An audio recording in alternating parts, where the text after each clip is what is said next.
کدوم کنترل انتخاب میکنی؟ بریم ببینیم. شونه کردن مو نه، من اصلا موامو شونه نمیکنم. شستن ظرفا چرا؟ خیلی رو مخمه، حتما انتخابش میکنم.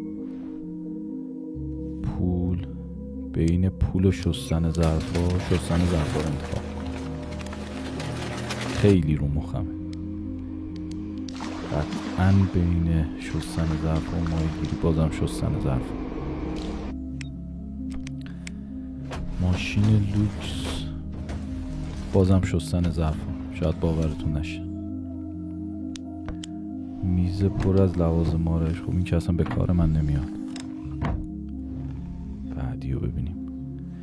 کمک به فقرا، خیلی سخت شد. بازم شستن ظرفا. کمک به گربه ها، خیلی سخته. شستن ظرفا.